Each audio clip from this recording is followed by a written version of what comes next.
This evening's conversation will proceed as follows. First, we'll begin with an opening contribution by Dr. Hussein, followed by a contribution from Ms. Deming, and then we will invite questions and comments from you, our audience, either verbally or using our chat feature.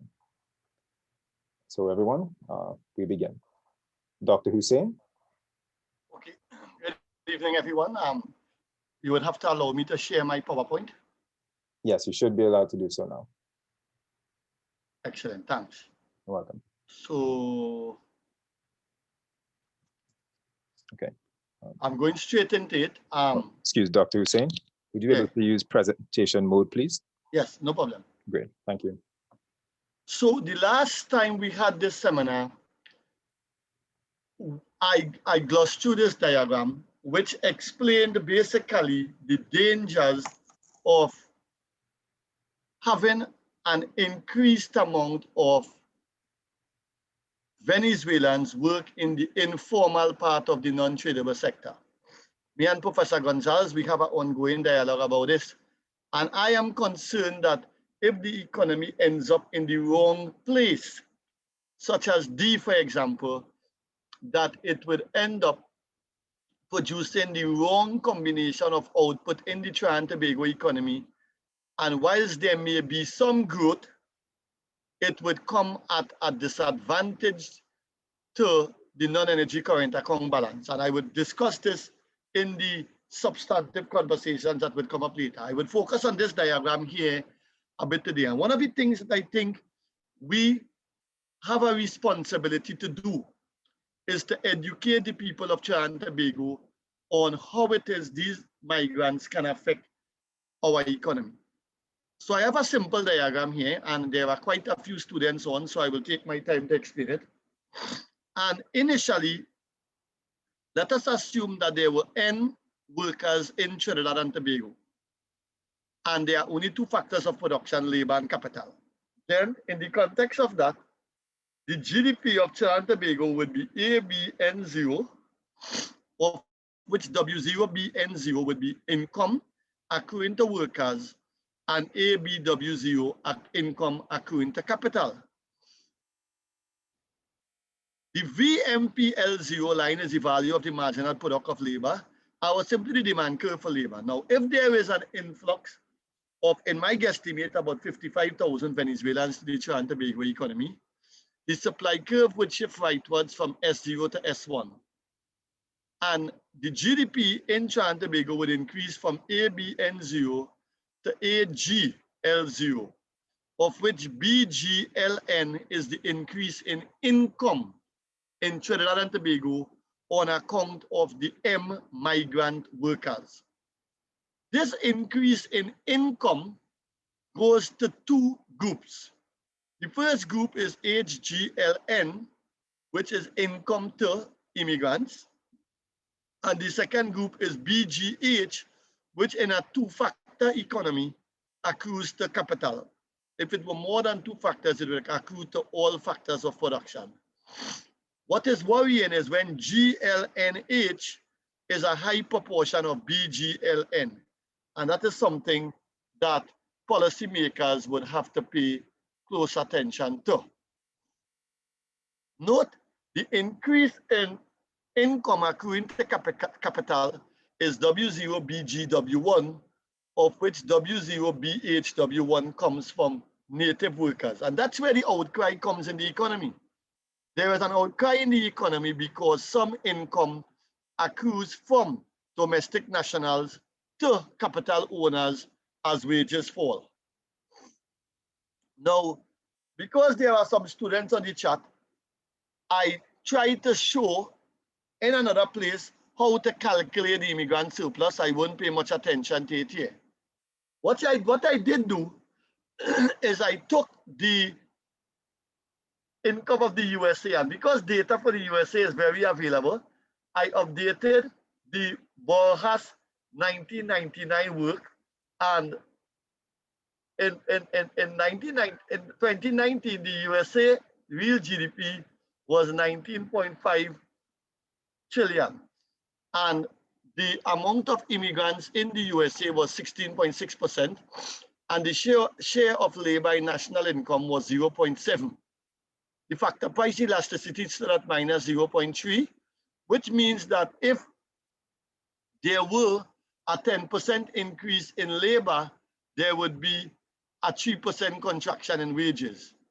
And using these basic numbers, I was able to calculate the various things associated with the diagram, which I would now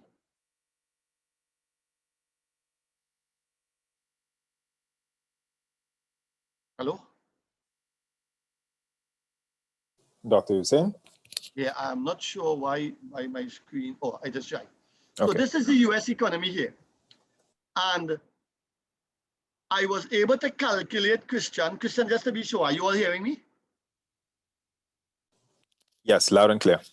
Right, that the increase in US GDP on account of a 16.6% immigrant present was the sum of C and E, which is 56 billion plus 2,265 billion, 0.9 million. So in other words, the greater part of the increase in national GDP in the USA on account of an influx of immigrants accrued to the wages in the form of wages to immigrants, and only a small amount, 56 billion in the context of a 19.5 trillion GDP, accrued as the immigrant surplus. And therefore, whilst the economy did expand, a significant amount of it, if remittances are high in terms of immigration, would have flowed outwards. And that's something that we cannot ignore. And then I raise another question. Is it that if the workers are skilled, what would happen to the economy? Will the increase in GDP only be the trapezoidal area, or would it be even larger? And here it is, we see that in initial conditions, again, the GDP in the home country is ABN0.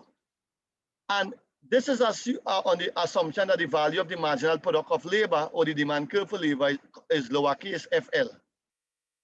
If there is an increase in the value of the marginal product of labor, then it will move to capital FL, and the new value of the marginal product of labor line will be A prime, B prime, C prime.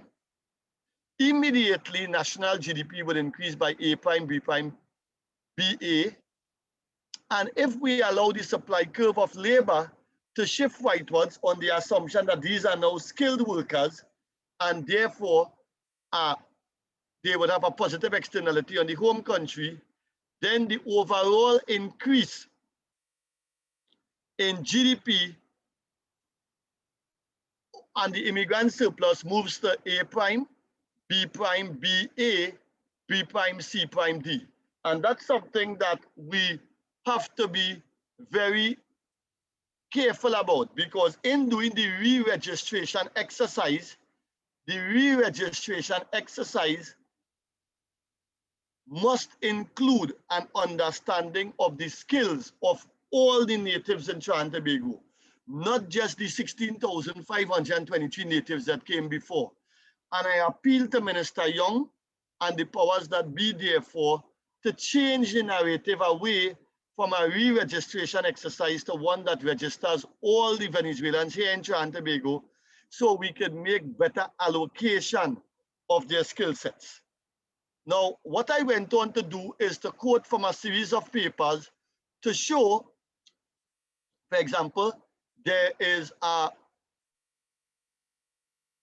paper by Constant and Massey in 2005 that first focused on the German economy, that found that there is a high degree of occupational segmentation where immigrants were less able than Germans to translate their human capital into a good first job. So in other words, if we had a lot of educated Venezuelans here, they would have to start off as menial jobs. The Constant and Massey study also found that immigrants experienced significant discrimination that yielded little job mobility. And we have to be careful if that is happening in Trinidad and Tobago, if we are monitoring the process well enough to allow these Venezuelans with the appropriate skills to express themselves and move on. I also reviewed a study by Cataneo et al., which is a longitudinal study in Europe. And the findings of the Cataneo study are that the first main finding of the paper is that an outflow of migrants results in a higher probability that a native worker would upgrade their occupation within a 2 to 4 year period. Now, that's a serious finding to me.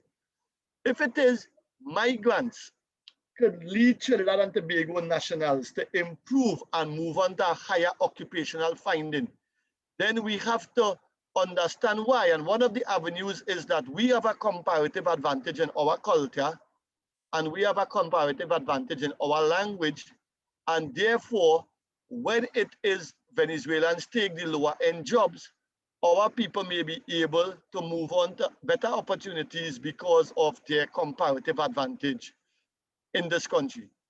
Second, these researchers found that in response to immigration, there is no change in the probability that a worker will exit employment in the 4 year period, nor do they find evidence that the worker will move to other regions of the same country.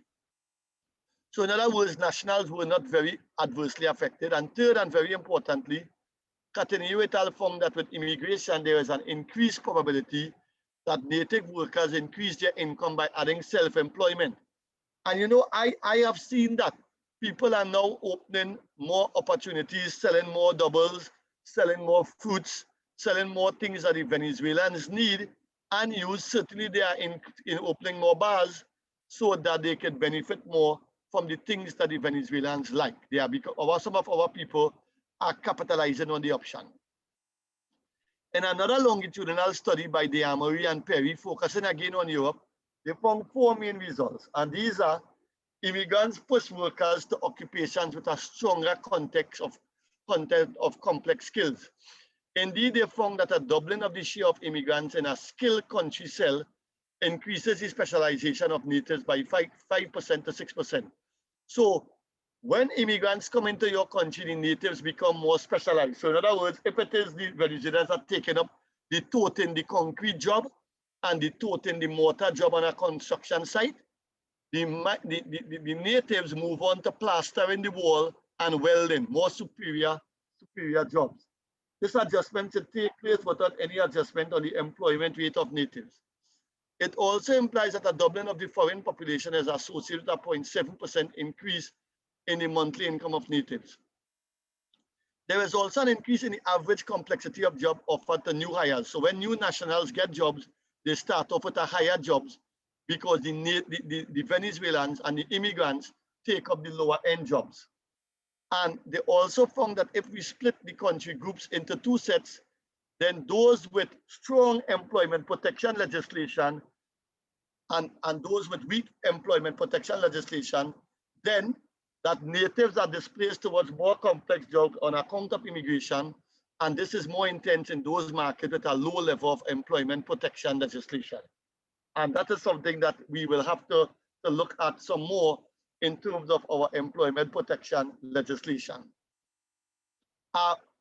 Then there is this big study by Waldinga in 2008. The human capital externalities of Venezuelans migrants are of central importance to the developmental role they can play in the Trinidad and Tobago economy. And I draw reference to the anti-Semitism approach of Hitler, which facilitated a migration of mathematicians of the mathematics community from Germany to the United States. Now, the Gothenburg area of Germany around 1933 was the best in the world. Christian, I'm just checking again to make sure everyone is hearing. Yes, Dr. Hussain, loud and clear. Right. And so what happened because of this whole migration issue is that Hitler expelled all the mathematicians, and the US was able to capitalize and offer posts to some of the best mathematicians in the world. And so the US were able to move ahead in mathematics. And in the second paragraph there, you would say, Waldinga investigated how this drop in quality professors in Germany affected the quality of the PhD students produced by the university. He used a publication that covered the universe of students that obtained their PhD in mathematics from a German university for the period 1922 to 1938, including their publication and citation records. Waldinga obtained data on all dismissed professors and was therefore able to determine how university quality fell on account of the dismissal of the university professors. He found that PhD students' outcome in affected departments deteriorated after the dismissal of high-quality professors. And all of this is to say and show that the quality of the immigrants matter, and the country losing the high-quality immigrants would suffer. And if you go to the third paragraph, the fourth paragraph, the German immigrants helped to create mathematical centers in the USA and played a central role in the development of mathematics at Berkeley and research institutes such as the Institute for Advanced Studies at Princeton expanded, as well as the mathematics department in the University of Notre Dame in Indiana and the Graduate School of Mathematics at New York University under Professor Al Coran. Other departments prospered because of the immigrants were Brown University in Providence and Rhode Island. Immigration also played a role as concerns mathematical publishing and the structure of the school and university system in the USA. Finally, I did a review of the type of people that the impact of skilled immigrants in the USA. And one of the things we found that in terms of new startup companies, a significant amount of the new startup companies occurred because of skilled immigrants, the majority of which were from India, the UK, China, Taiwan, and Japan. And the industry breakdown of immigrant-founded companies, they went into things like semiconductor, computer communication, software, innovation and manufacturing, bioscience, environmental, all STEM-related subjects. And immigrant-founded startup as a percent of total startup in tech centers, Silicon Valley, New York, Chicago, San Diego, Boston, Washington, DC, and so on. And now I come to the Trinidad and Tobago labor market.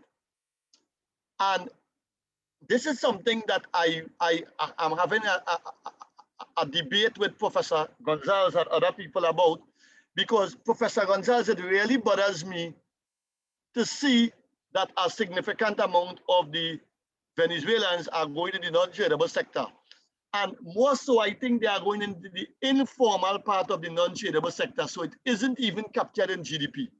And therefore, I think we need to get the Minister of Labor and other ministers involved in understanding this dimension of the GDP impact of the Venezuelan migrants, because by having universal work arrangements where they can work wherever and not specifically in the non-energy export sector may actually be compromising the long-run growth of GDP asymptotically. And here it is, I show the amount of elementary occupations in the economy and the amount of the unemployment rate by sector. And what you find is that in areas such as agriculture, where the unemployment rate is 1.5, you see they have a lot of elementary occupational opportunities. And for example, in other mining and quarrying, a lot of elementary occupation as a percent of total employment. Also in areas like community, social and personal services, wholesale and retail, and including restaurants and hotels where the bars would come in. And the construction sector, you have a fairly low level of unemployment and a high level of elementary workers, which makes it easy for the migrants to go into these areas, because the type of jobs in these areas are the elementary occupations, which are the type of occupations that a migrant with a language barrier would tend to migrate into, or tend to gravitate towards. So I would stop there for a while. I hope the presentation was clear enough for all to follow. And I would say thank you and wait for my turn again.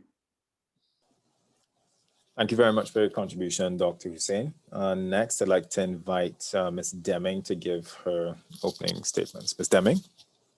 Thank you very much, Christian. And I just wish to congratulate all of you on continuing this conversation, because there aren't very many spaces in our country where we have serious conversations that are not full of vitriol. So thank you very much.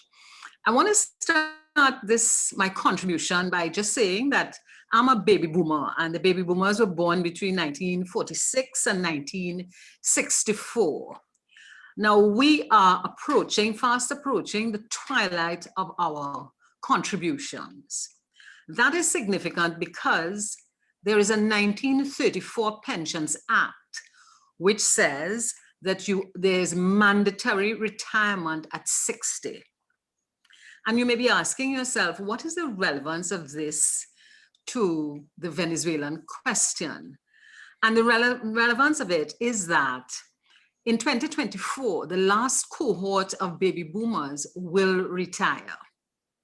Our country is an aging population, and every country that has had an aging population, they have suffered negatively, and they have, particularly in Europe and in North America as well, what they have done is used migration as a fillip, as something that could just make the population revive and start again to be dynamic. So I see the Venezuelan issue as it's a crisis because it is uncontrolled and so on, but it is an opportunity for us to add some dynamism to the workforce, replacing those baby boomers who will no longer be in the workforce officially because they have to retire. So we should never let a crisis go to waste. But it means the first thing we have to do is to develop our policy with regard to migrant labor. And that policy must be comprehensive, and we must be clear on what do we want from that policy. We also need, once you have a policy, then you're going to have the legislation, and then you will have the systems and structures to support that policy. And that is where I think Trinidad often falls down, where we don't have the systems and structures. I don't know why we're averse to putting in systems and structures, and not just putting them in, but ensuring that they're robust and ensuring that people respond and obey and follow those systems and structures. In every other country, especially in Europe and North America, as I said earlier on, you understand the migration policy and how it will work. So one of the things I think we need to do is, we know that our Venezuelan friends are coming from Cedras. It can't be too difficult to have the police and buses pick them up immediately as they come off the boats and take them to Piarco to send them back.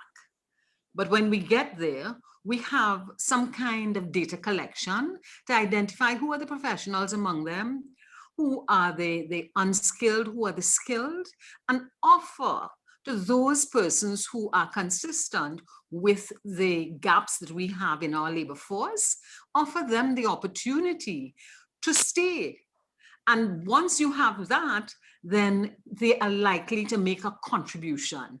And in Dr. Hussein's presentation, he talked about language as a comparative advantage. And that is a very interesting concept, because the professionals from Venezuela are likely to have competency in English, or they're likely to know English well enough to be able to survive.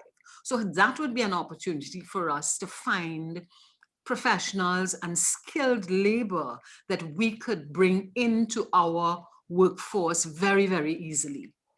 If we did something like that, we would also very quickly get those who are totally unskilled or who we don't want, get them back to Venezuela. Now that is likely to be expensive, but I think it is going to be far cheaper than what we have now, which is an open policy. They come, we don't know who's here.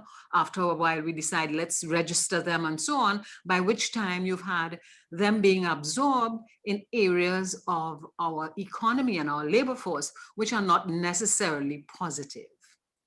Let me continue on the theme of this aging population, which is a population over the age of 60.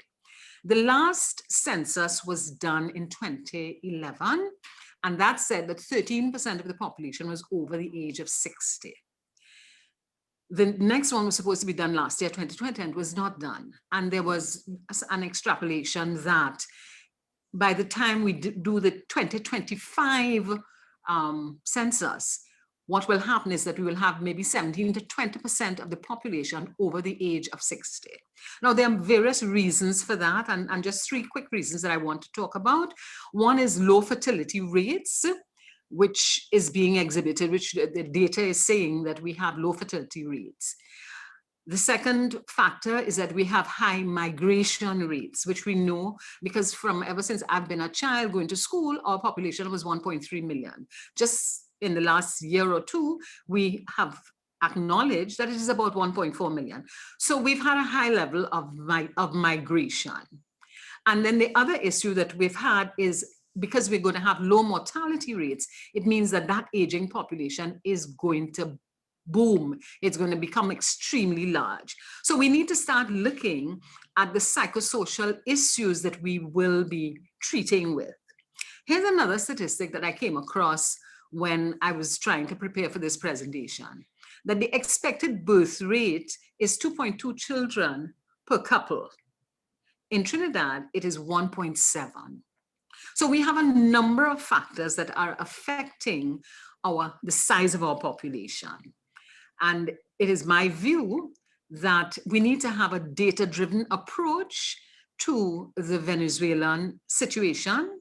And we need to have that data-driven approach in order to cream off the best out of the Venezuelans. And that sounds, fairly opportunistic on my part. And I make no apology for that because that's fine. Now, there's a second unintended consequence. And that is if we posture a welcoming approach to the Venezuelans, then the population is likely to follow that and not develop the xenophobic approaches that we sometimes see. It will also widen the lens through which we see different cultures operating in our country. And it might impact, as an unintended consequence, some of that tension that we have in the Afro-Indo situations if we now see that Venezuelans have been assimilated. Now, there are also downsides that generally the host population will see the migrants in a very negative way, and generally there are some issues, but that if we have systems, structures, processes, procedures, those things can be managed and mitigated. I hope that what I'm saying, that one of the things that is coming out is the push for a systematic approach to managing this Venezuelan crisis that we have. Now, there's another aspect of it which I'm a little hesitant on, and that is that we've demonstrated our inability to manage it. We have not managed our borders, because I think that if you look at causality, the root cause is the open borders, therefore they're coming. We've not managed to do that. Why can't we ask for help? We can ask North America to help us with our borders. And if we have North American help, and I know we're an independent nation, and a lot of people think, you don't ask anybody for help. That's not my view. My view is we're in a real issue, and right now we need whatever help we can get. If we're able to get help to manage the borders, the other issue that will be managed is the drug trade. And I know that there are all kinds of political issues around that drug trade. But to me, as a citizen wanting to continue to have a good quality of life, the interests that I have are, one, that we can somehow revive the labor force so that more people are paying NIS so that when I am ready for my contributions, I can get my contributions. Secondly, that we have a more structured lifestyle in the country, that it is not all of the illegal approaches that we have, which is really being, to my mind, it is being almost encouraged, not intentionally, but out of a default kind of approach. So to me, the Venezuelan situation is an opportunity for us to solve some of our problems. The difficulty with it is I'm not sure that our politicians are brave enough to see it as an opportunity. I suspect that they will continue to take the highly patriarchal approach of saying, we can manage this, you do as I say, and ignore the fact that Venezuelans are coming here and not default to a position of, yes, you're coming, we are going to manage your entry. And that is my contribution. Thank you very much. I look forward to the questions. Thank you very much for your contribution, Ms. Deming. Dr. Ram, do you have anything that you would like to add at this time? Or any questions for either Ms. Deming or Dr. Hussein? Yeah, hi, Christian, thanks. What I will do, I'll just probably react a bit to what both Roger and Ms. Deming have both said. You know, I just really want to back up, first of all, what Ms. Deming said about the need for migrants. Over the last number of years, before I actually left the Caribbean Development Bank, I had my staff do some assessments around the trends in population for a number of Caribbean countries. And what came out of that was very surprising for me. With respect to those population trends by 2100, a number of Caribbean countries are expected to experience significant falls in population. Trinidad and Tobago's population is forecast to fall by almost 30% by 2100. And this is against a 2015 figure. When you think about that fall in population, everything that Ms. Deming has just spoken about with respect to the aging population and therefore the factors associated with that with respect to how many people the working population will now have to take care of, that's very worrying. And when you look at this, it means that Trinidad and Tobago, if we look at the facts, we need migrants. I think that Trinidad and Tobago has to take a very pragmatic approach to this. And I have continuously said to many colleagues that we have to take a page out of Angela Merkel's book.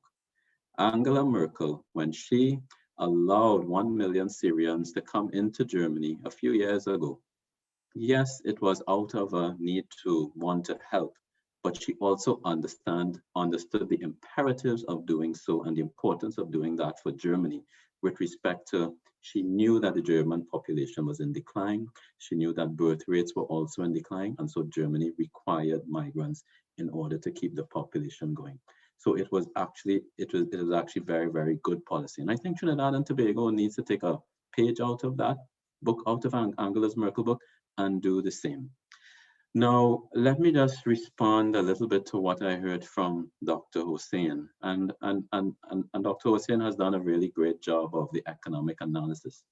But one of the things that I am always concerned about when I hear policy dialogues in Trinidad and Tobago, and of course I'm a Trini, but I'm not living in Trinidad right now. But one of the things that I am particularly concerned about is that we want to intervene, but the interventions are not the right ones. Where Trinidad and Tobago has a problem is that the markets don't work. Markets are absolutely distorted. Respect to the labor market is distorted because of a number of issues, and we can speak about that.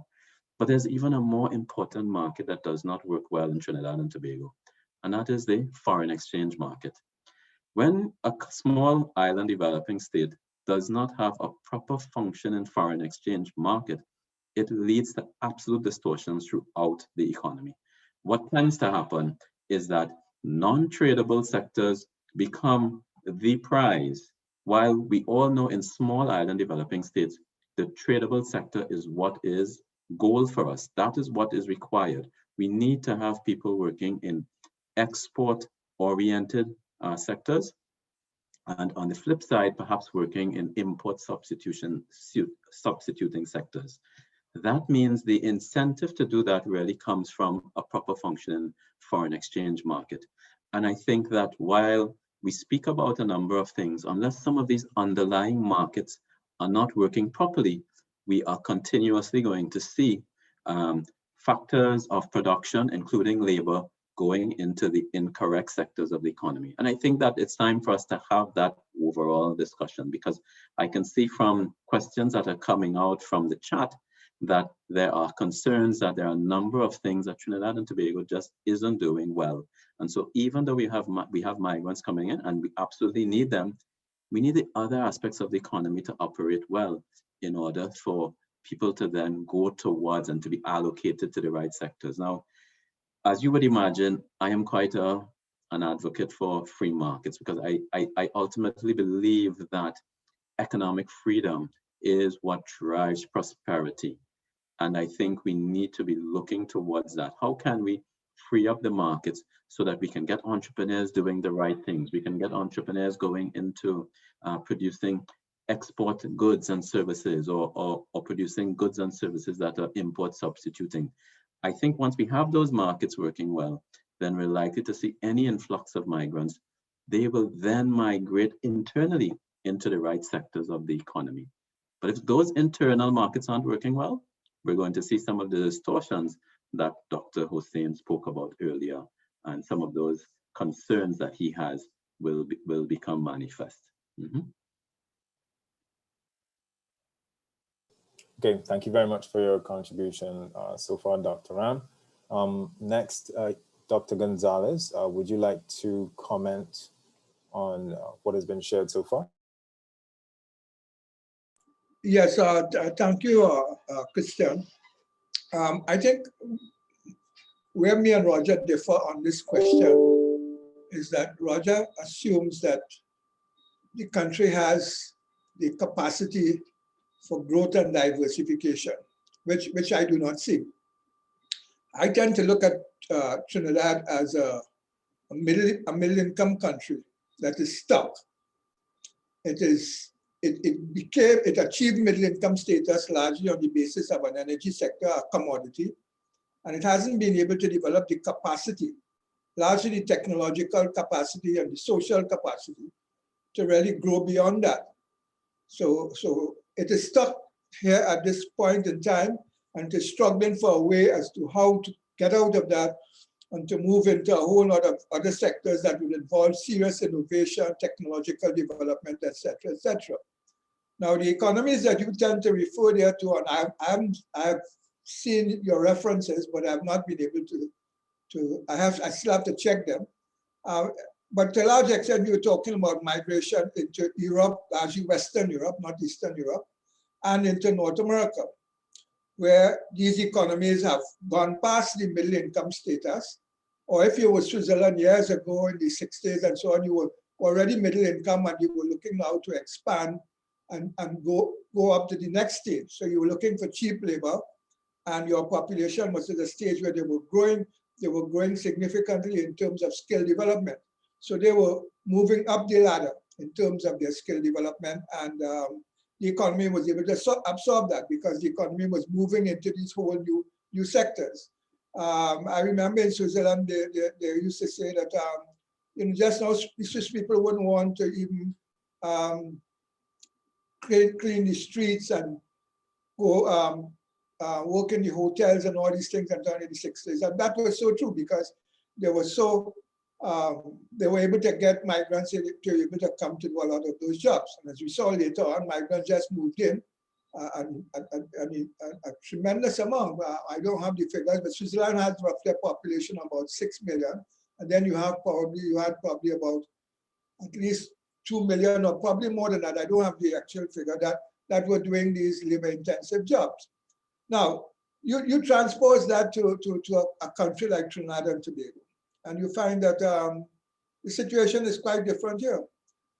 First of all, we have been growing, and I agree with Denise that we depend on migrant labor, and we have always depended on migrant labor in the sense that Trinidad has always been very different from the rest of the Caribbean. We have always been a net importer of labor, while the other Caribbean islands were exporting labor all from before independence and after independence and so on.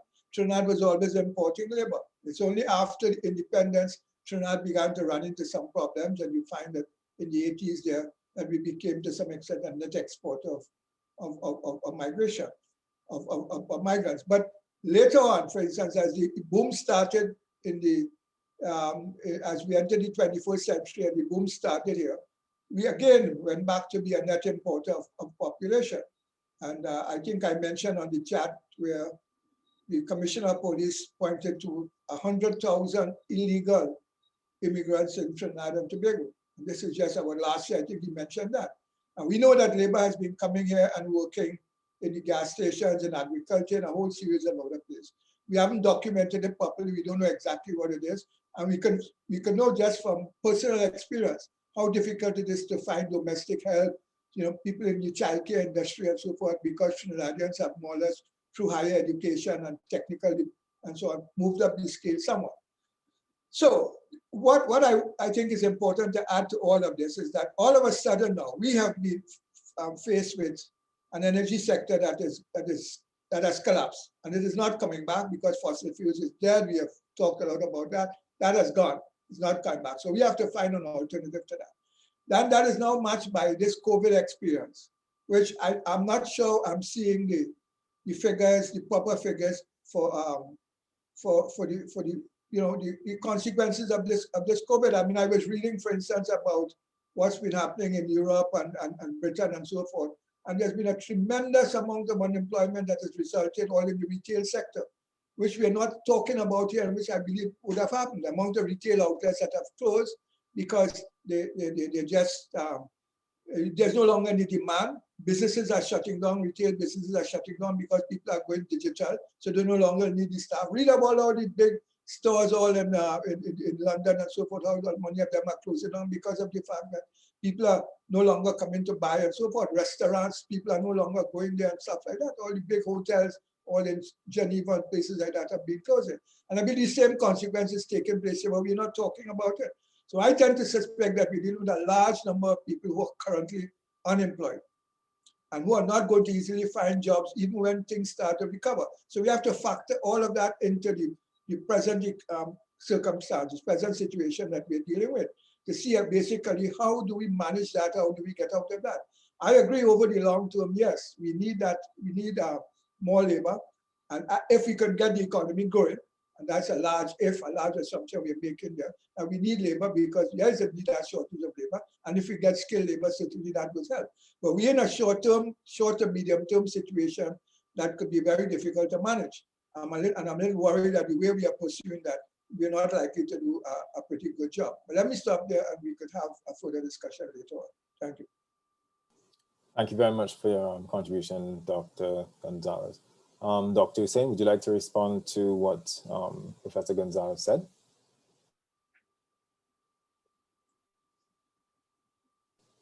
Dr. Hussain? Okay, he seems to be having some trouble. Ms. Deming, would you like to comment? No, I had my mic on mute. Hold on 1 minute. I want to pull up a graph to use in the conversation. Let me see if I can pull it up here. Right. No problem. Are you all seeing this graph? Yes, we are. The one in the middle, right? No. Yes, we are. So Prof. Gonzalez spoke about the lack of capacity to react to the inflow of migrants, and he's very correct. Let me see if I can make this more acute. Right, he is very correct. And what we had in the period 2000 to 2019, and here I plot the graph from 1991 to 2019, is a consistent decline in the amount of people that are employed with primary school education. So if you look here, you would see the first data point is 186,000, and by 2019, it's about 93,200. Christian, are you all seeing that? Yes, we're seeing it. Right. Now, my point is that in the process, we would have lost a considerable, the non-tradable sector, and in particular, the informal part of the non-tradable sector would have lost a considerable amount of lower-end labor. And people in Trinidad and Tobago in various places would be struggling for people to cut their yards, domestic helpers. The agricultural sector would have lost a lot of their elementary workers. The construction sector would have lost a lot of elementary workers, and the wage rate would have shut up.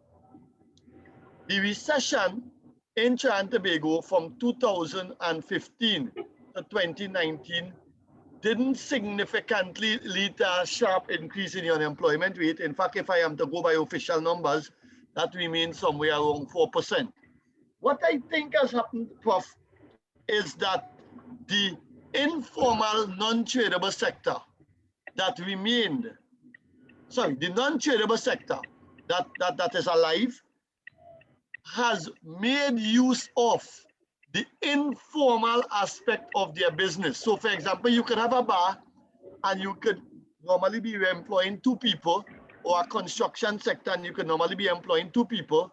But now with this inflow of cheap labor, what you do is you employ 3 more workers at a much lower rate, and you try to capitalize on this inflow of Venezuelan workers at a lower rate, where you couldn't have gotten some basic jobs and some basic things done before. And so that would be my response to you in terms of trying to interpret what I am seeing in the areas that I visit, the expansion in some of the informal, non-tradable segments of the economy. And so I throw that out for you to comment on. And then in relation to Justin mentioned the foreign exchange market. And again, Justin, I see, yes, we have, so you are very correct in starting off with the foreign exchange situation and the foreign exchange market, because that's where what we need to do. We need to get non-energy export revenues, and we need to get it quickly. And we need to import substitute where we can.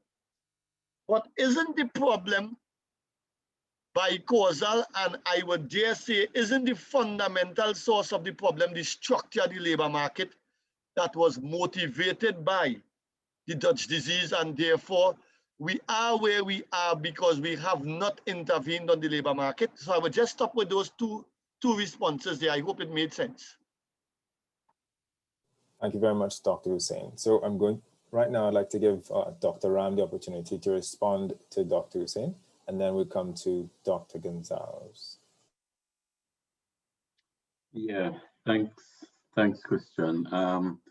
Well, I would just say that, yes, we definitely know that the Dutch disease and the resource curse took hold in Trinidad and Tobago many years ago.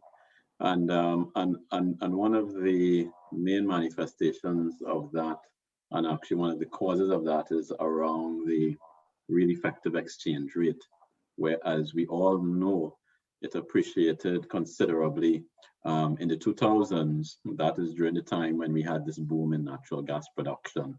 And of course, in that time, the economy grew considerably, which also led to high levels of inflation. And unfortunately, it meant that our inflation rate was a lot higher than many of our trading partners. And our exchange rate did not adjust. So therefore, the real effective exchange rate appreciated significantly. So what would have then happened was, as a result of that, I think we would have seen many of the distortions in the labor market. So I just want to say to Roger that I think that the intervention really has to be where the root cause is, and the root cause is what has happened with respect to our overall level of competitiveness, of which the real effective exchange rate is part of that. Now, I am not advocating for Trinidad and Tobago to simply go out there and devalue its currency. I'm not advocating for that at all.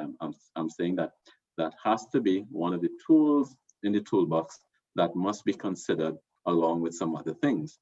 I think it is absolutely an imperative that other reforms of the economy take place, perhaps even before the exchange rate is allowed to adjust. Why do I say that? Because once the adjustment in the exchange rate takes place, then what you are looking for are for producers of manufactured products, or even producers of exportable services, to then take advantage of this new found sense of competitiveness that the exchange rate provides. I think we have to look at this primarily from an export-oriented point of view.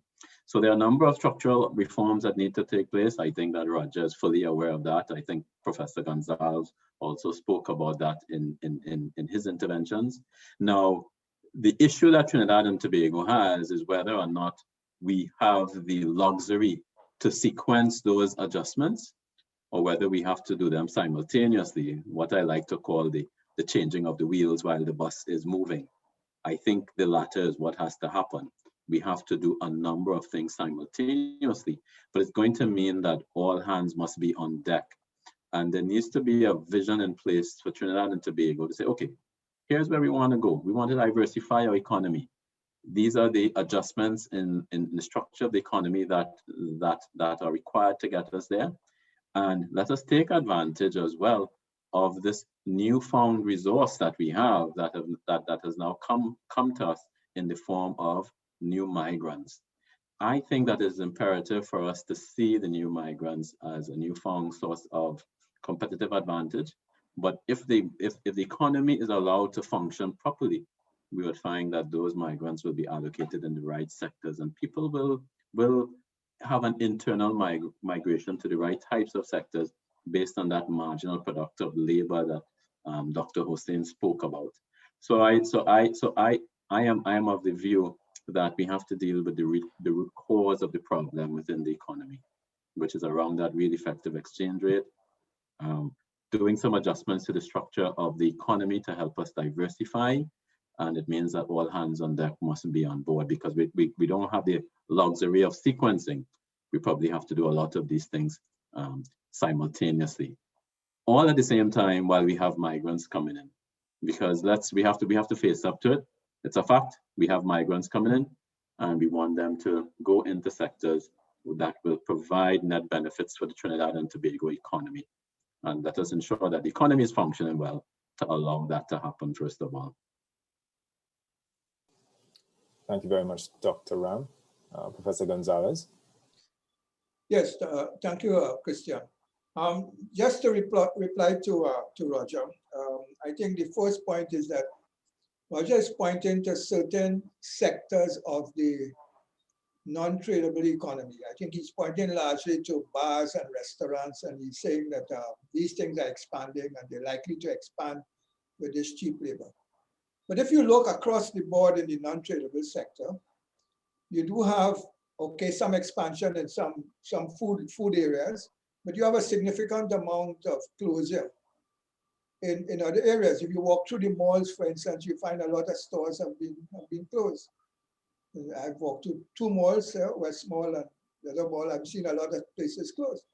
And I'm sure, I haven't seen an estimate, but I'm pretty sure that if you calculate the amount of people who have been laid off or furloughed and so forth, you'll see that, for example, that overall there's no expansion in the non-tradable sector.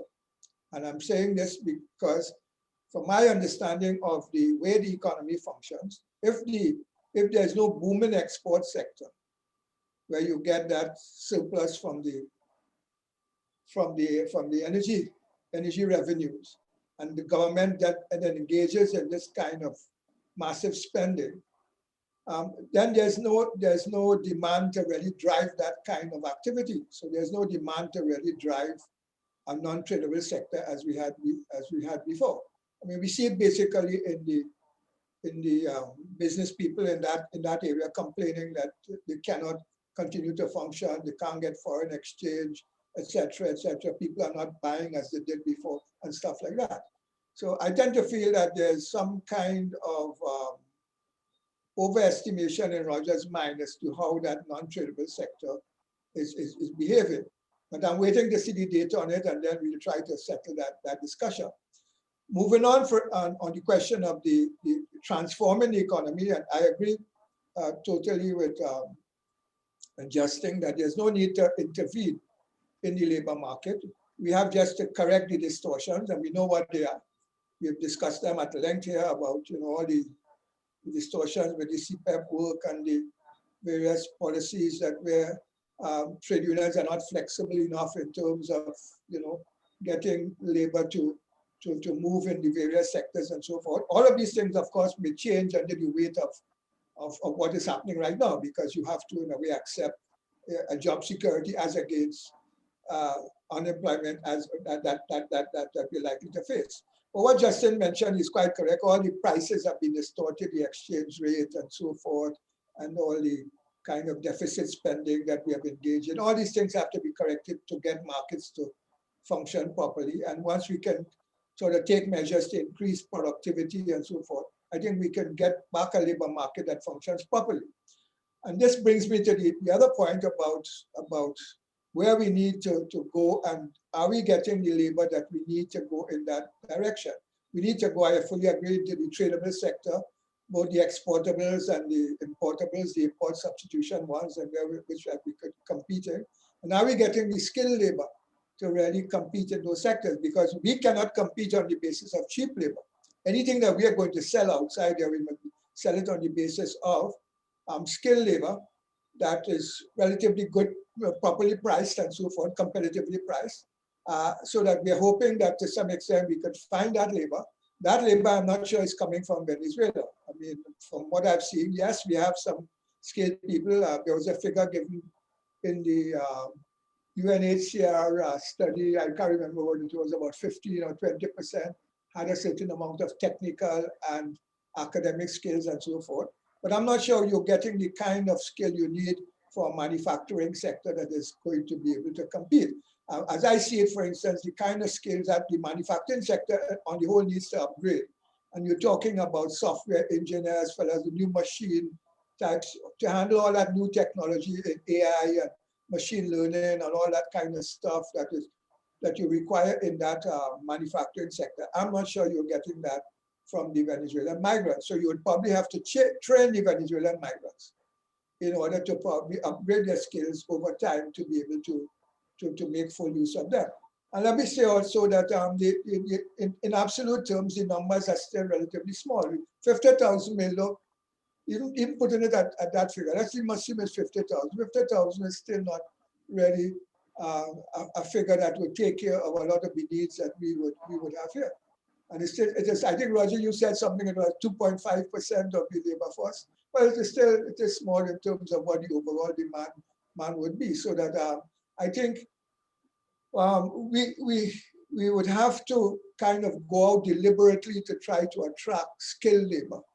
And we have not done that over the years, and we need to do it in the sense of providing incentives for people to come here and settle. And we could attract a lot of Venezuelans, and if we provide the right incentives, we could fast track visas, for example, for them, work permits for them, which is what the developed countries do to attract skilled labor. We all know that here. If you walk in the American embassy and you have a first-class degree from UWI in electrical engineering, you're going to get a 10-year visa, and you could expect if you go there, you'll probably get a work permit pretty soon. So they attract skilled labor, the skilled labor that they need by providing these kind of incentives to an easy visa or a work permit and so forth for people to come there. We need to start to do the same thing. And I think we can do that. There are a number of Venezuelans. It's a pity we haven't done it earlier when the skilled people were moving from Venezuela. They were going largely to North America and places like Panama and so forth, where they could have used their skills. We didn't do it then, but we could probably still do it now. And as I look at Venezuela, I am beginning to think that we are probably dealing with something that is going to last for quite a long time. And we have been looking at Venezuela as something which will reverse itself, and the country has oil and it could easily start producing oil quickly, and things would come back to normal, things would stabilize and growth would come back if the government changed. I'm not sure that is what we're looking at down the road. I tend to feel that Venezuela may well end up like Guatemala and Honduras and El Salvador and these countries and so forth, because oil has gone. Oil just has around the world. Oil isn't coming back to the same degree, although they claim to have the largest reserves in the world. But I don't think that is going to save them down the road.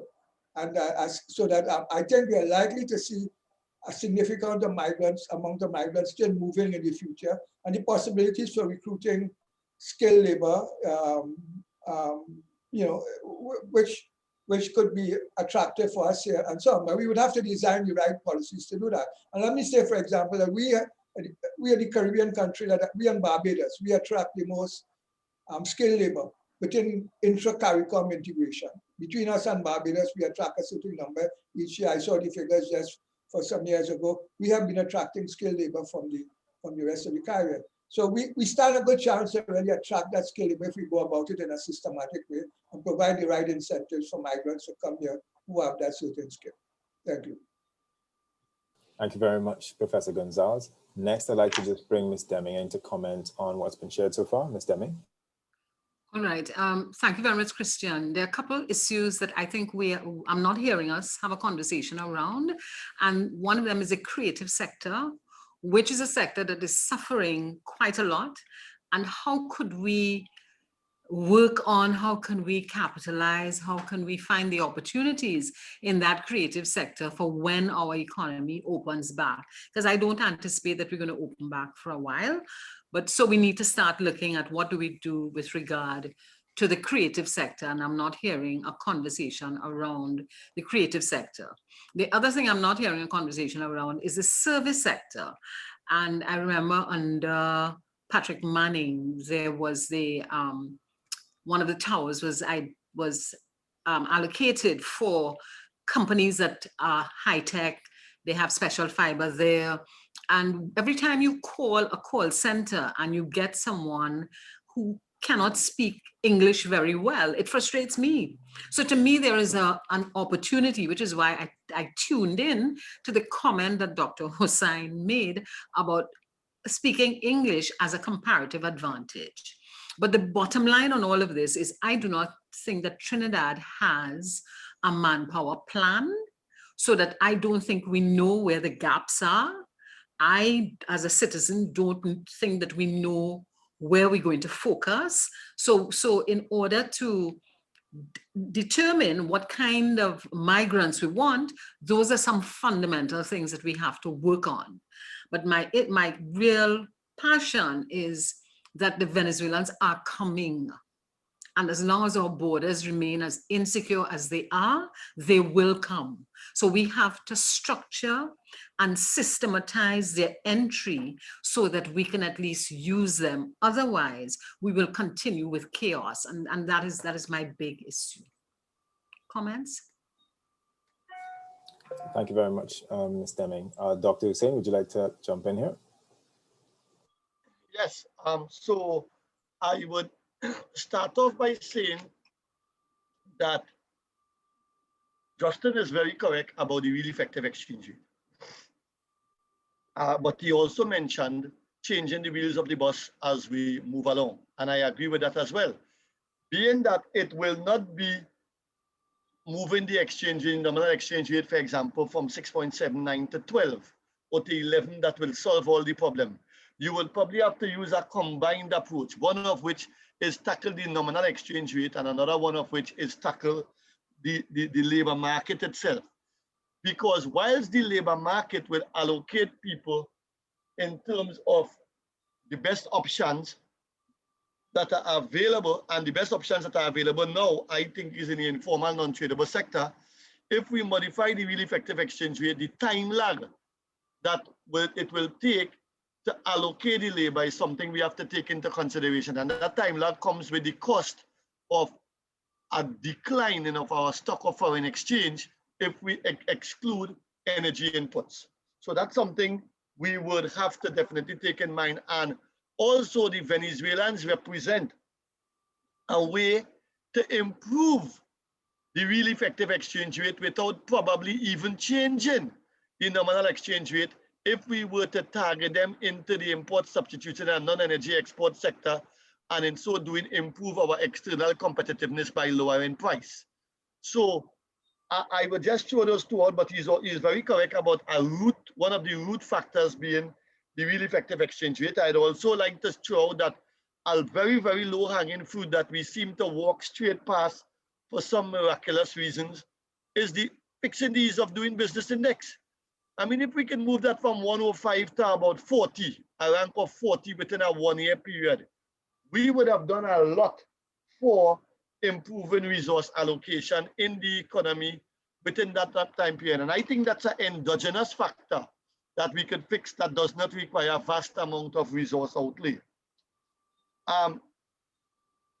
He also mentioned again in relation to the root, I have about 4 points. So I hope Justin is making note because I'm replying to quite a few things he said. One of the things he mentioned was the inflation rate implicitly by focusing on the real effective exchange rate. And Justin, what I think is that the current Minister of Finance did make an attempt to stifle the inflation rate to correct the real effective exchange rate It's just at the pace it is going. At some point in time in the past, I checked that it will take until 2084. So he must do something else besides correct the inflation rate alone, because that alone will not work. So you are correct about the simultaneity to fixing this problem. No one intervention will solve this problem appropriately, and we need to have blocks of coordinated policy intervention. The other thing is, and we mentioned the migrant workers, and what has me concerned is that the migrant workers, and again, Prof, I know I have to provide data for you, if they are going into boosting the non-tradable sector, forget the informal part. If they are boosting the non-tradable sector in general, then we are getting an even larger non-tradable sector. And that leaves me very scared in terms of this whole current account balance situation. Now, Dr. Gonzalez mentioned the closure on the mall of some of the formal part of the non-tradable sector, and I concede to that. My observation has been that and again, I am close to having the data. I hope by the end of the month I can speak with numbers, which I like to do. The closure of some of the formal part of the non-tradable sector, I think in some cases, has been superseded by the increase in the size of the informal part of the non-tradable sector in other businesses. That's an empirical question, and I would leave it there. And Prof mentioned that we have low booming export sector, but the non-tradable informal sector would expand, Prof, because of the Rebezinski effect of the unskilled Venezuelan workers, leading to a decline in, and it would motivate a decline in wages. I mean, on average, I used to pay X dollars, and now I pay about 0.8 X dollars to unskilled workers. And that's because of the Rebezinski effect of a massive inflow. And I say massive because 55,000 is roughly 8 to 10% of our labor force. And so, to me, that's large. And so the average wage rate for unskilled workers has fallen in my observation of the facts. Again, CSO is working with a time lag, so it's difficult to really align my observation of the facts. So I can only use my personal experience, how I pay domestic workers or unskilled workers for construction and other type of work in the last year. I think there has been some kind of supply creating its own demand in the informal non-tradable sector. So I see much more Venezuelan workers, and therefore I expand my intake of Venezuelan workers at a lower wage rate to get all the informal non-tradable things I could not get done before. So, I mean, I'm just using my economic wisdom and making good use of the immigrant surplus. Maybe I shouldn't generalize on my experience, but I am seeing other people also employing the Venezuelans who work for a lower wage and expanding sectors of their businesses that are informal. So I will stop there. Those are my few responses to Denise, Dr. Ram, and Prof. Gonzalez. Okay, thank you very much, Dr. Hussain. Dr. Ram, I'll give you the opportunity to respond first. Thank you, Christian, and thanks, Roger, for those comments. I just want to respond maybe to a couple of things. One of the things that really worries me about the migration of Venezuelans into Trinidad and Tobago is that we haven't quite managed to formalize it properly. And what do I mean by that is that when I hear stories about Venezuelan children not having access to education, it's a massive red flag in my mind, because if I go back to Angela Merkel allowing Syrians to enter Germany, part of the reason for that is not the expectation that these first generational migrants are going to go into the most productive sectors of the economy and by the wave of a wand immediately lead to a massive expansion in GDP. It is all about what happens afterwards. And this is why it's really important that the formalization of the migrants is so important, but also important that we are allowing their children to get access to education, because ultimately much of the benefits from this migration happens not immediately, but a few years down the line when those children are now ready to enter into the labor market. And so what we really want to do is to start saying, let's get these children into the labor market. They will start speaking English. In fact, that will also be good for our own children, because our own children will be around children who can speak Spanish. And that sharing of language would naturally now transfer even to our own children, and some of our children will also become bilingual as well. So I think we're missing a real opportunity here. Now, one thing I learned in my previous life in supporting many structural adjustment programs is that typically I know, and I mean, it's not something we would say often, but the real benefits of a structural reform takes about 15 years to materialize. 15 years. It takes time for things to happen. And so what we're doing now, we are doing with a vision in mind of where we want the country to be in 10, 15, 20 years time. Yes, we're going to see some improvement in GDP now if we do things correct, but the real benefits will happen later on. And so that's why we have to do some things now to get that right, because we don't want to wait until 15 years and realize that we haven't done the right things. Now, I just also want to say a couple of things around ease of doing business. Yes, when I spoke about the structural reforms, I certainly was referring to that ease of doing business index. And as Dr. Hussein has said, that is such a low-hanging fruit. And this is one of the things why I constantly keep saying that I find that the discussion on the economy in Trinidad and Tobago tends to focus a lot on oil and gas.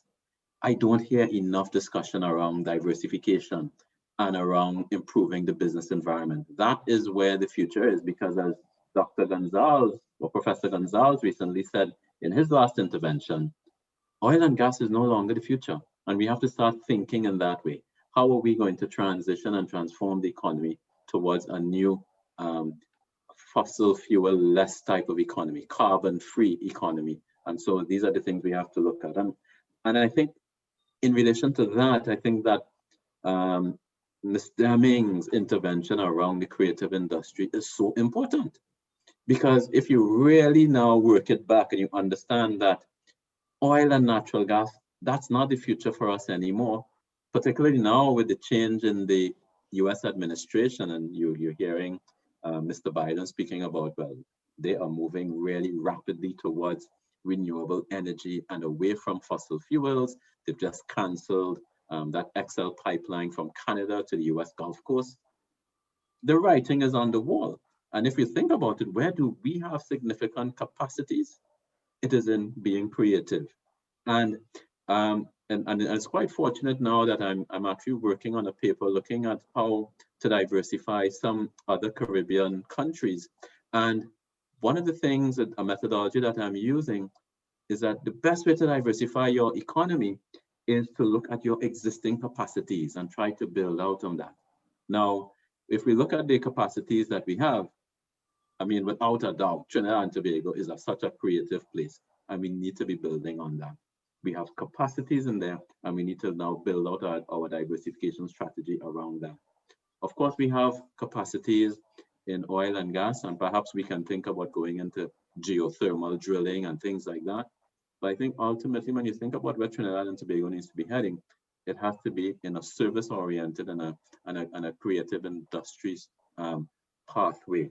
And how do we move in that direction? And ultimately, it's going to require some sort of a vision from very, very high up. And I think that discussion needs to start happening in Trinidad and Tobago. It's not happening as quickly enough.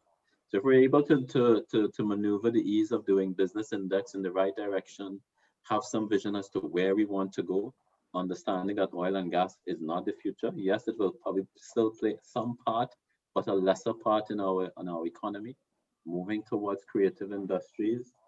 And I think the vision has to be that this is where we want to be in 20 years. This is where we want our country to be by 2050, and let us start working towards that, because it will take time for some of these structural adjustments for us to reap the fruits of our hard labor that we're going to put in today. Thank you very much, Dr. Ram. Professor Gonzalez. Yes, let me take up the point Denise made about the creative sector and the service sectors on the whole. I think what is very unfortunate is that some of the key sectors where we can be competitive in services and the creative industries, these are the ones that are hardest hit by this COVID experience.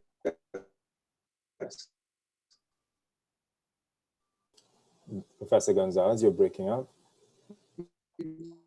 Take tourism, for example, if we take saying that looking at the creative industries and the service sectors, what is unfortunate is that these sectors have with the tourism industry. Some people are predicting that the tourism industry is not going to come back until 2023. The whole travel industry has collapsed. So that I was hoping that by now we would have been making some progress, assuming that there was no COVID, we would have made some progress in the service industry, in the creative industries and so forth. And that that would have assisted in our diversification. Of course, we committed a big faux pas here with Sanders and the tourism thing, but we have a future in tourism and there's tremendous potential in tourism, which we have to exploit. And to some extent, the migrants can help here. I think certainly a migrant community could help us build tourism or tourism links into South America, and that would certainly be very useful. But everything is hampered now as a result of these lockdowns all over the world, the absence of planes are no longer flying and so forth. So some significant areas in the service sector have been affected. I think the only ones where probably we still probably stand a chance, for instance, it might be in the maritime sector, to some extent shipbuilding, ship repairing, insofar as ships are still sailing and there's a demand outside there for that. We may still, if probably we're able to get the elaborate thing working and to get the arrangement with the Chinese going well, we may be able to attract some business there and get something going in that particular sector. But that again will still be dependent on the economy opening up and you know, both ships coming back or sailing as they did before. So I do share that concern about the services sector. Let me say also that the question that Roger raised about the non-tradable sector, as to, you know, he felt that some parts are expanding faster than the parts that are dying, and you should get an overall expansion in the sector. This is an empirical question that has to be answered. I'm not so sure when I look out here. Certainly I see Venezuelans going into construction. Some of them are going into agriculture. Quite a few of them are in the retail sector. So there's something happening there, but I'm not sure overall if the non-tradable sector is going to come back as it was before. But I await the evidence, and we shall see when he collects the evidence to what extent this is happening or not. Finally, on the ease of doing business, this is a worrisome question here because I listened to the Joint Select Committee debate on the ease of doing business, and I became terribly pessimistic when I heard them talk about all that still has to be done with respect to the question of getting the computers in the Port Authority, in the Ministry of Trade, and in the Customs Department to talk to each other. Sometimes they said a fair amount of work to be done there. They also have some work to do with respect to the online payment system, although I think the Attorney General had put something in place that facilitates that now, at least better than it was before. And then they also have problems in terms of how do you change the labor conditions so that people can work at night or people can work over the weekends, because when we count these things in the number of days it takes, let's say, to clear a container, we forget that people don't work on Saturdays and Sundays in the country. And in a sense, a ship comes in on Friday evening. It's not going to be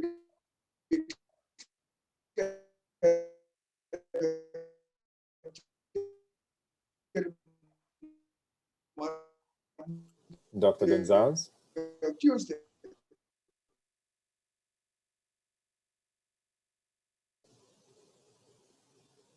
Okay. Looks like Professor Gonzalez is a bit frozen right now. I would just like to bring Ms. Deming here to just comment on what has been shared, to share her thoughts. Excuse me, Ms. Deming, I'm gonna have to ask you to unmute. Yeah. Thank you very much, Christian. And I anticipated that you'd be asking for some closing comments by now, because I think we finish at 8:30. And I want to say that this has been an excellent conversation. I go back to, as long as our borders remain open, then we have to put in the systems, the structure, the processes in place to understand who are the Venezuelans who are coming here and be able to use them in a way that benefits our society. We need to continue to work through how are we going to face the future? Where is our future?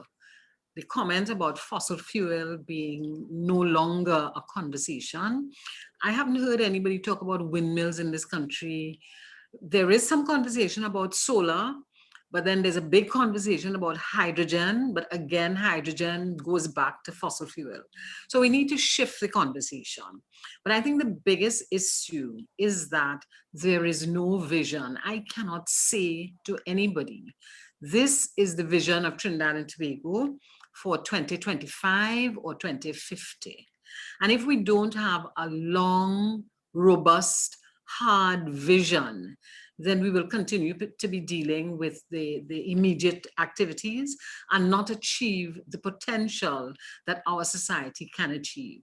And I think in looking at the vision, the only thing we have now is our human resource, and we have to figure out how do we use that human resource to make a difference.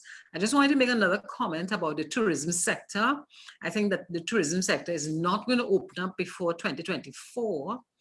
And in addition to that, until the region is immunized, we are all at risk. So we need to have a Caribbean vision for immunization, for the COVID immunization, because once any of our neighbors, anybody, any of our Caribbean neighbors, any of the islands, once they have not reached to any level of herd immunity, we are all going to be in trouble, and this lockdown is going to continue far longer than it ought to be. So thank you very much. Thank you very much, Ms. Deming. Dr. Ram, we just invite you to give your closing remarks. Thank you, Christian. Well, I mean, I just want to reiterate the point that I think that you have to deal with the reality. We have a situation where we have migrants coming in. Now, of course, we need to get to a point where we can have controlled migration. And as Ms. Deming has said, we need to have controlled borders. And I think I heard the comment earlier that there are other benefits to that as well, in terms of the high crime rate that we now experience in Trinidad and Tobago. If we're able to manage our borders well, then we have that additional benefit if we can bring crime down with respect to the drug trade and the illicit trade in firearms as well. But just to say that with respect to the allocation of that labor coming in, without a doubt, that is not going to happen until the other markets are working well within the internal economy. And it's time for Trinidad and Tobago to realize that markets matter. And when markets are distorted, we get distorted outcomes. And I think that that's really, really important. Now, we have to realize that, look at the facts. We do need migrants because the population is expected to decline significantly by the end of this century. And you cannot wait until 2100 to then say, oh my gosh, let us then have migration. And no, you have to plan now. Take that page out of Angela Merkel's book, because she saw what is likely to happen to the German demographics and the German economy. And so why she actually allowed 1 million Syrians to enter into and to assimilate within Germany over the last few years. I think that that's really important. Now, one last point I want to say is that as we do this, we're going to have to be very careful with respect to transfers and subsidies. I think it was Milton Friedman who said that you cannot have a free and open border allowing free migration while simultaneously having a very open welfare state. They just do not go hand in hand. And so we have to be smart. How are we going to manage our transfers and subsidies so that we don't have a situation where we have migrants coming in and simply just living off of the fat of the state, let's say. That's not what we want. And so these are, I think, critical areas that the government needs to pay attention to so that things don't go out of hand. We already know that, and Dr. Hussein provides great data on this, that transfers and subsidies has been the cause of a lot of the overall deficits of government finances for many years. And I think we need to think about controlling that, because that is also an area that is actually damaging our overall level of competitiveness in the economy. So I'll just leave it with that. And I say thanks very much for the opportunity to have this discussion. Very, very useful. And thank you, Dr. Hussein, and to the team at TEDU for inviting me. And it has been a great pleasure discussing with all of the other panelists tonight. Thank you very much, Dr. Ram. And so we just want to invite Dr. Gonzalez to share any final thoughts he has. Yes, yes, let me apologize for the break in connection. I do have these connectivity problems. I think the problem of bandwidth. I was just sort of concluding on the point about services and I'm sorry, on the ease of doing business, and saying that I was relatively pessimistic when I saw the amount of work that still needs to be done. I think that, you know, it seems to require a much greater effort than I once thought.